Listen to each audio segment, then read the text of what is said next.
Assalamualaikum warahmatullahi wabarakatuh. Saya Marsala Duyanti, nomor absen 22, akan menjelaskan tentang penelitian kelompok saya, yaitu pengaruh iklan gratis ongkos kirim Shopee terhadap minat beli konsumen. Paradigma penelitian. Penelitian ini menggunakan paradigma positifisme, karena penelitian ini bertujuan untuk mengetahui bagaimana perilaku konsumen jika dihadapkan pada iklan yang menawarkan pembebasan biaya kirim produk pada iklan Shopee. Paradigma positifisme digunakan dalam penelitian kuantitatif untuk memprediksikan suatu peristiwa atau kejadian yang terjadi di masyarakat secara objektif berdasarkan hukum-hukum yang telah ditetapkan. Pendekatan penelitian. Pendekatan yang kami gunakan adalah pendekatan kuantitatif. Penggunaan pendekatan kuantitatif dalam penelitian ini untuk mengetahui adakah pengaruh variabel X, yaitu iklan gratis ongkos kirim, terhadap variabel Y, yang merupakan minat beli konsumen terhadap produk-produk di Shopee. Metode penelitian. Metode penelitian yang kami gunakan adalah metode survei. Survei merupakan suatu teknik pengumpulan data dari pendekatan kuantitatif yang berasal dari paradigma positifisme. Metode survei digunakan untuk menjelaskan hubungan kausalitas dari sebuah pengujian hipotesis, memprediksikan suatu kejadian yang akan terjadi, serta dapat digunakan untuk mengevaluasi suatu peristiwa. Jenis penelitian. Penelitian kami merupakan penelitian deskriptif kuantitatif. Penelitian deskriptif kuantitatif adalah jenis penelitian yang digunakan untuk mendeskripsikan atau menggambarkan peristiwa yang sedang terjadi saat ini, disertai fakta-fakta yang terjadi di lapangan berdasarkan hasil pengamatan. Populasi.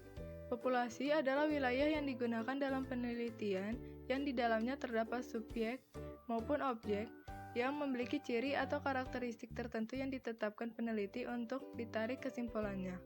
Dalam penelitian ini, populasi yang kami gunakan adalah seluruh mahasiswa-mahasiswi Ilmu Komunikasi Angkatan 2019 di Universitas Negeri Jakarta yang berjumlah 82 orang dari total mahasiswa-mahasiswi program studi Ilmu Komunikasi Angkatan 2018, 19, dan 2020 yang berjumlah 193 orang.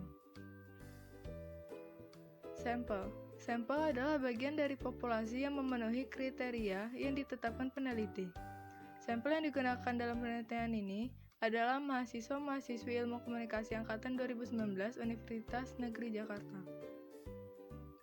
Ukuran sampel. Penentuan jumlah sampel pada penelitian ini menggunakan rumus Rovin, yaitu N sama dengan N per 1 plus ND kuadrat.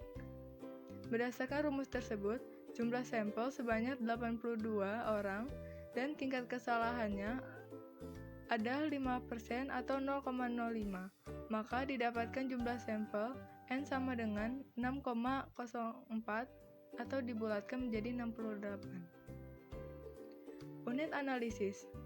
Unit analisis dari penelitian ini adalah iklan gratis ongkos kirim Shopee.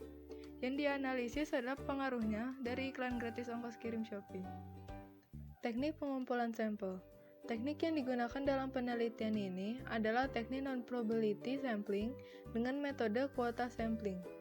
Teknik non-probability sampling merupakan teknik yang digunakan dalam penelitian kuantitatif yang setiap populasinya tidak diberikan kesempatan yang sama untuk dipilih menjadi sampel, karena sampel yang memiliki kriteria yang ditetapkan peneliti, serta jumlah sampel yang hampir mendekati jumlah populasi. Kriteria yang dimaksud yaitu mahasiswa-mahasiswi Ilmu Komunikasi Angkatan 2019 Universitas Negeri Jakarta yang menggunakan aplikasi Shopee, baik aktif maupun pasif. Metode pengumpulan data. Pada penelitian ini, jenis data yang dikumpulkan adalah data primer. Data primer dikumpulkan melalui survei, hasil kuesioner yang disebar kepada mahasiswa Ilmu Komunikasi UNJ Angkatan 2019. Kuesioner merupakan teknik pengumpulan data yang dilakukan dengan cara memberikan seperangkat pertanyaan atau pernyataan tertulis kepada responden untuk dijawab. Metode pengukuran data. Yang pertama, validitas. Mencari nilai koefisien atau indeks validitas dapat dilakukan melalui rumus Pearson.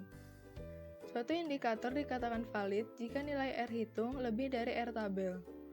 Karena total sampel berjumlah 68 orang dan tingkat kesalahan sebesar 5%, maka didapatkan nilai R tabelnya adalah 0,2012. R hitung dilihat dari total persen correlation masing-masing indikator. Semakin mendekati angka 1, maka indikator tersebut akan semakin valid. Berdasarkan analisis validitas melalui SPSS dengan persen product moment, diketahui bahwa pada variabel X, nilai R hitung X1 adalah 0,819. Karena melebihi 0,2012, maka indikator tersebut valid. Pada X2, nilai R hitung adalah 0,824 dan melebihi 0,2012, maka indikator X2 tersebut valid. Pada X3, nilai R hitungnya adalah 0,790. Karena melebihi 0,2012, maka indikator X3 valid. Jadi dapat dinyatakan bahwa variabel X adalah valid. Pada variabel Y, nilai R hitung Y1 adalah 0,854. Karena melebihi 0,2012, maka indikator tersebut valid. Pada Y2, nilai R hitung adalah 0,783. Karena melebihi 0,2012, maka indikator tersebut valid. Pada Y3, nilai R hitung adalah 0,851. Karena melebihi 0,2012, maka indikator tersebut valid. Pada Y4, nilai R hitung adalah 0,852. Karena melebihi 0,2012, maka indikator tersebut valid. Pada Y5, nilai R hitungnya adalah 0,879. Karena melebihi 0,2012, maka indikator tersebut valid. Jadi, dapat dinyatakan bahwa variabel Y adalah valid. Yang kedua, reliabilitas. Untuk menguji reliabilitas, instrumen yang skornya bukan 0 dan 1 dapat digunakan rumus Alpha-Cronbach. Uji reliabilitas menggunakan aplikasi SPSS pada komputer dapat diinterpretasikan menggunakan kategori dari Sugiono, yaitu bila nilai koefisien alfa melebihi 0,700, maka setiap item dalam kuesioner dapat dikatakan reliable. Sebaliknya, jika nilai koefisien alfa kurang dari 0,700, maka item tidak reliable.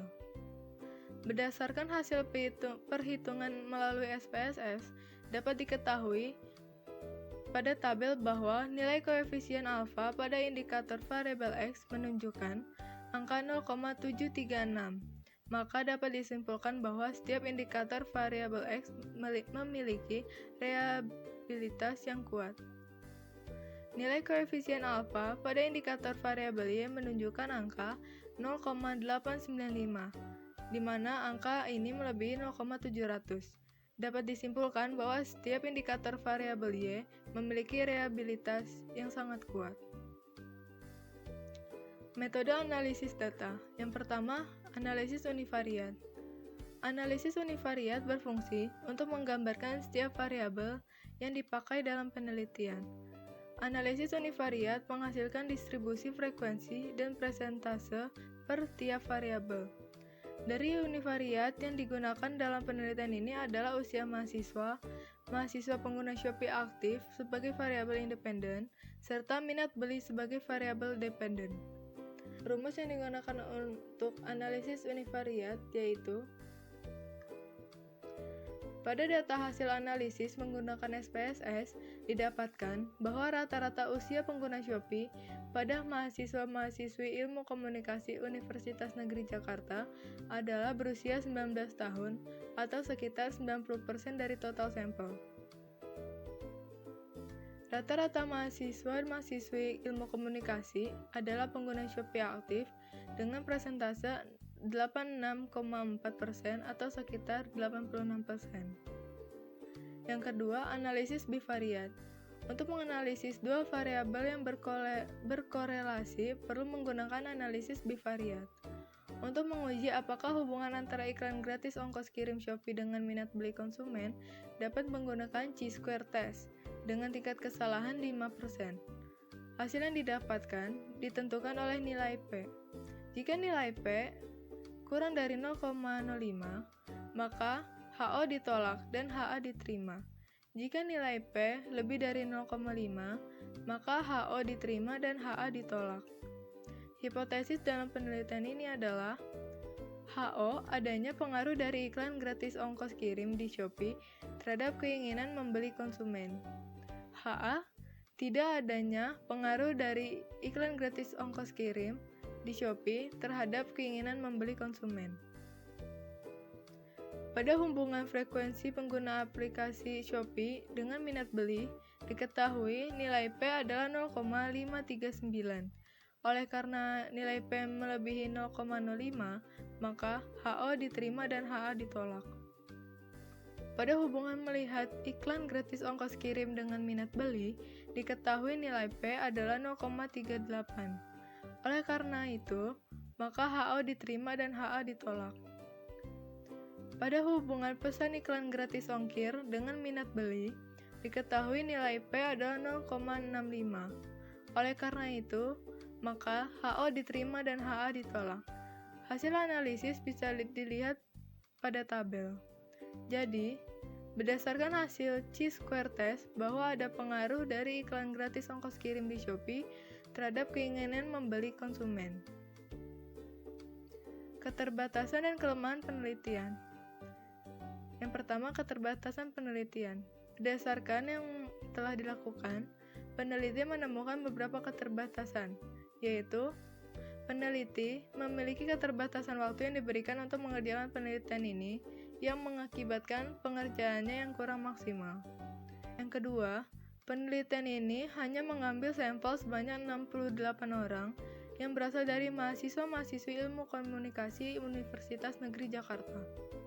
Yang ketiga, penelitian ini menggunakan metode kuota sampling, sehingga dalam menetapkan jumlah sampel yang akan dipilih, hanya yang memenuhi kriteria peneliti. Kelemahan penelitian. Yang pertama, pada penelitian ini, dalam pengumpulan datanya hanya menggunakan kuesioner yang disebarkan ke sampel. Yang kedua, metode penelitian yang digunakan adalah metode penelitian kuantitatif deskriptif. Maka dari itu, penelitian ini tidak dapat digunakan untuk membuat kesimpulan. Yang ketiga, penelitian ini menggunakan teknik non-probability sampling. Maka dari itu, setiap populasinya tidak diberikan kesempatan yang sama untuk dipilih menjadi sampel. Sekian dari saya, kurang lebihnya mohon maaf. Wassalamualaikum warahmatullahi wabarakatuh.